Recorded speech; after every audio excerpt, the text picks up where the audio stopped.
guys, Becky with Design Bundles here, and I'm super excited to have you join me today because we have a really great beginner tutorial for you in Creative Studio. We're going to show you how to use custom patterns. Alright guys, so here we are in Creative Studio. Now, this is just a blank canvas, a blank work area. I haven't done anything yet, but I'm excited because we are going to go over using custom patterns. Now, I'm going to show you how to use them with the templates that are already available in Creative Studio for using a lot of different types of blanks that are available for you for sublimation. And then we're also just going to take a look at, using it kind of like as a generic design in case, you're using it for a product that does not have a template available. So we'll take a look at both of those. First and foremost, let's talk about where your custom patterns are going to be. Now over here on the left-hand side, if you scroll down, you will find galleries. Okay, and then second of all, you will click on My Designs, and this is where your uploaded designs will be. And because our patterns will usually be in either a PNG or JPEG format, then this is where your patterns will be also when you upload them. Okay, so what we're going to do is just click on Upload Image, choose Upload icon here, and then now let me show you. It took me straight to my Downloads folder, and this is a set that I purchased, of course, from Design Bundles. And I can choose any of these that I want to. So I'm going to start off with this pretty rose pink down here. And I'm going to say pink glitter pattern. So once that is done, it literally will upload it and keep it here for me to use not only for this project, for other projects too. So, you know what, let's go ahead and we'll continue to upload. I'm going to bring in an SVG file. Now, I could have used the PNG or the JPEG, but I do like using SVG files because I know that they're going to have a transparent background. All right, so completely up to you, whichever one that you choose. So let's go to Blank Projects, and we're going to choose just a really easy one. I'm going to make a mug. So once I get the template up, I'm going to scroll down.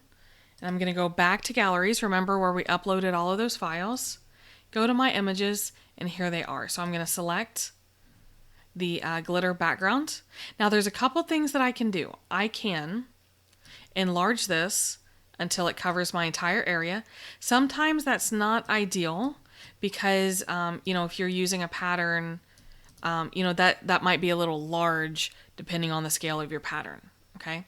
Now, if you're using a seamless pattern, there's something else that you can do. If you go to Appearance and go to Tiling. Now, this one looks like it's not ideal because I do have the little white lines.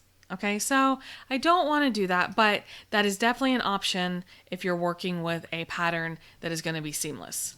So for now, we will make it work. Let's see if we can just duplicate. Let's see how this looks, guys. And we'll duplicate one more time just to grab that outer edge.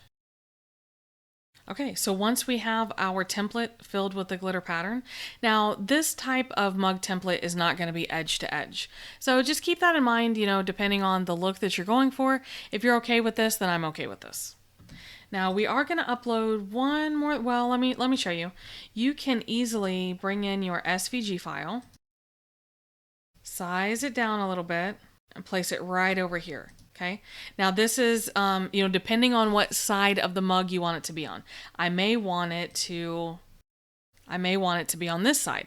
And a lot of times, especially if you're making a custom mug, that will just depend on your customer. Okay, and which one they want.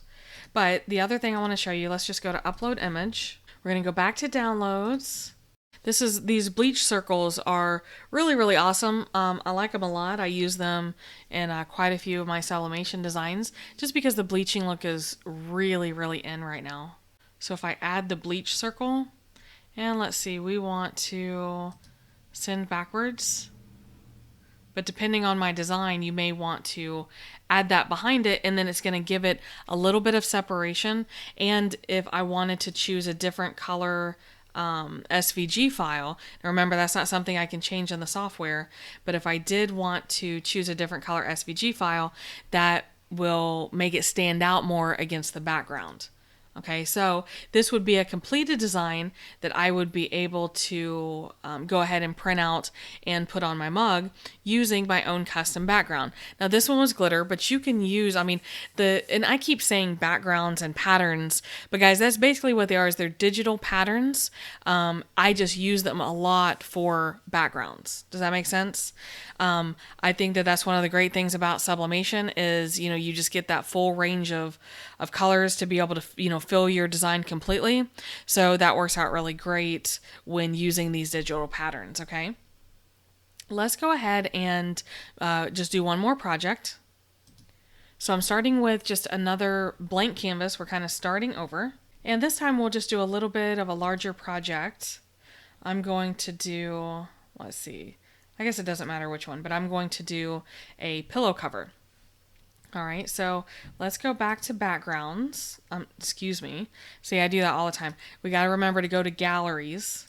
We're going to upload a new background, a new pattern, and let's pick something really cute.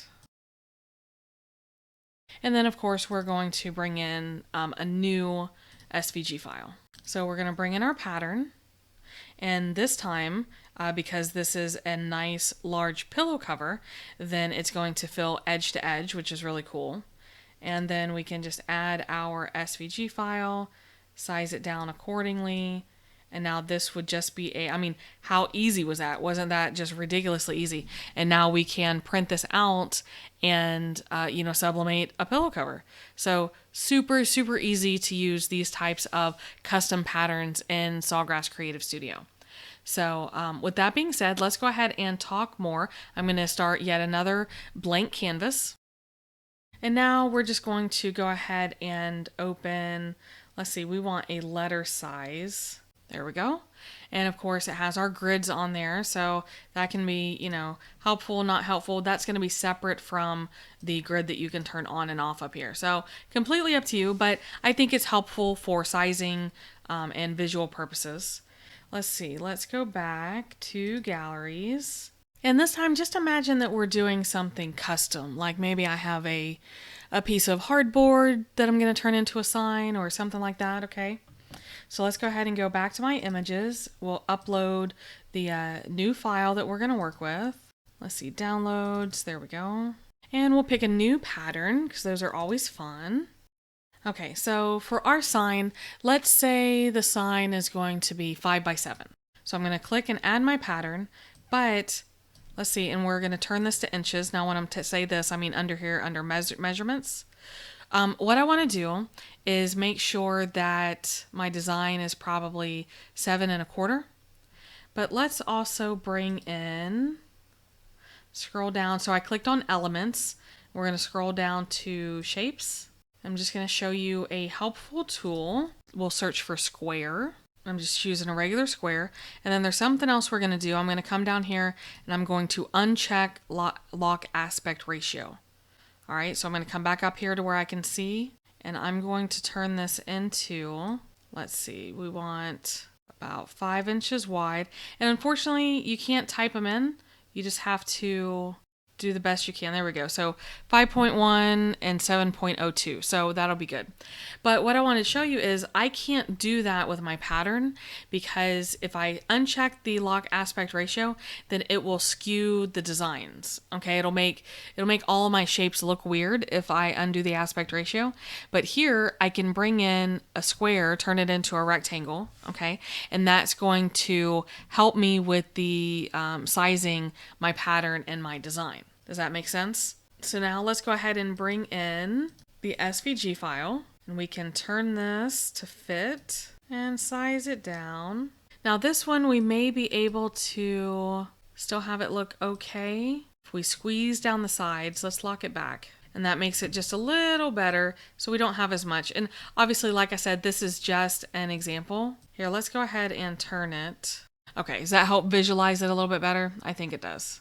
And then the last thing we can do is center align or align center and align middle. And basically this is a visual representation of what our project will look like, okay? Because we can basically use the square as the actual edge of our design, and know that our pattern will cover the entire area, but we didn't skew the pattern so that it's gonna look weird whenever we print it, okay? So that gives you 3 projects that you can now just take into consideration next time you are ready to use some custom patterns. And then there's just one last thing that I want to show you. Up here, if you notice, when I uploaded the patterns, I did type in patterns into the name. So whenever I search for pattern, it brings up just my patterns. So I think that's just an important piece to wrap up on and show you how easy it is to access your patterns after you've uploaded them. But also remember that you want to store these somewhere on your hard drive. I don't ever rely on keeping them in a cloud-based software like this is. So just a little piece of advice, but as long as you're using designs from designbundles.net, then you will always be able to go in and re-download them too. So just depending on which way you prefer, I back them up, but Design Bundles does take care of you that way too. So let's go ahead and wrap it up.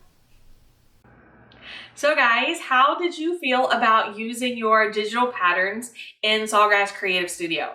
Now, of course, we know that it's a little bit limited, but that's okay because there are still really a ton of options to be able to use these awesome patterns. So, of course, if you have any questions or comments, make sure you leave those down below. I do absolutely love hearing from you guys.